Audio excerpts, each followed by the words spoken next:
मैं आ रहा था सोते हुए तो मालिक ने मेरे शरीर से मेरा शरीर छुड़ा दिया संत रामपाल जी महाराज ने और उसको सतलोक लेके गए। तो सामने देखा कि बहुत बड़ा एक गुमज है जिसमें संत रामपाल जी महाराज मुख बैठे हुए हैं। और मैंने कहा मालिक परमात्मा आप दिखते हो? उन्होंने कहा हाँ मैं दिखाई देता हूँ, छू के देखो। छू के देखा, परमात्मा ने बहुत सारी बातें मुझे बताई, मेरा फ्यूचर दिखाया, मेरा पास्ट दिखाया, बताया कि तुम लोग तुम्हारा भाई तुम्हें समझा रहा है, तुम्हें समझ में नहीं आ रहा। मैंने कहा परमात्मा संत रामपाल जी महाराज पहले तो आप रुकिए, मैं आपको ये देख लूँ कि मैं अपने भाई को बता दूँ कि वो 10 साल से जिस चीज़ को बताता चला आ रहा है हम उसको जानते हैं, उस परमात्मा को जानते हैं और आप दिखाई देते हो। तो उन्होंने कहा ठीक है बता के बेटा तू अब यहाँ से निकल और वरमाला आइयो। मैंने कहा जी वरमाला कहाँ पे? तो परमात्मा ने संत रामपाल जी महाराज ने मुझे सतलोक से ही वरमाला का आश्रम दिखाया, कहाँ पे है कैसे है। मैं रोने लगा कि मालिक अब तो यहीं रख लो, अब यहाँ से जाने का तो दिल ही नहीं कर रहा है, यहाँ तो बड़ा अच्छा लग रहा है। उन्होंने कहा बेटा जाना तो पड़ेगा, अभी तुम्हारे काम बाकी हैं।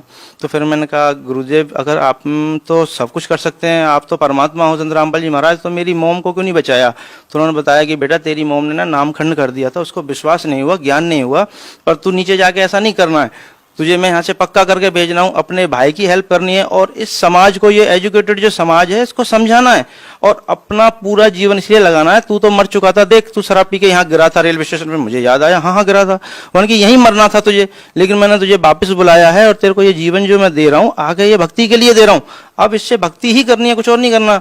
मैंने कहा ठीक है जी, लेकिन मैं तो कब आ जाऊंगा जल्दी? वन कहा बेटा मैं नीचे तुम्हारे साथ ही रहता हूँ, मैं पृथ्वी पे बैठा हूँ, तू जाएगा मुझे मिलेगा तो मुझे देखेगा कि तुझे कोई दिक्कत नहीं आएगी। मैंने कहा ठीक है जी, अब तो परमात्मा मुझे फिर जाने दो। परमात्मा ने मुझे वापस लाया, मैं अपनी माँ के 12-13 जितने भी करने थे वो किए। जैसे ही माँ के 12 बजे मैं वहाँ से निकल लिया। सतलोक आश्रम वरवाला के लिए जब मैं निकला, वरवाला के रेलवे स्टेशन पर पैर रखा तो लगा कि मैं परमात्मा की संत रामपाल जी हमारे शरण में आ गया। जैसे ही मैं लाइन लगा के गुरुजी के पास पहुंचा तो मेरे से नाम दीक्षा देने से पहले भगत जी ने कहा कि भगत जी ये कुछ नियम है इनको पढ़ लो। मैंने कहा भगत जी कैसी बातें कर रहे हो आप? संत रामपाल जी महाराज परमात्मा से मिलने के लिए अगर 1 लाख नियम भी होते तो मुझे मंजूर है, ये तो छोटे मोटे नियम है, शराब छोड़ दो, गुटखा छोड़ दो, मांस छोड़ दो और ये देना लेना छोड़ दो, ये तो सारे नियम समाज को बिगाड़ने वाले हैं। अच्छे नियम जो हैं वो परमात्मा के पास हैं और मुझे संत रामपाल जी महाराज से नाम दीक्षा ही लेने के लिए मैं इतनी दूर से आया हूँ। तो उन्होंने कहा भगत जी अच्छी बात है, तो आप नाम दीक्षा लीजिए। जैसे ही मैंने नाम दीक्षा लिया, थोड़ी देर भंडारा किया, परमात्मा से मिला तो परमात्मा वही परमात्मा जो सतलोक में बैठ के मुझे समझा रहा है वो परमात्मा वहाँ जमीन पे घूम रहा है। संत रामपाल जी महाराज परमात्मा जमीन पे घूम रहे हैं।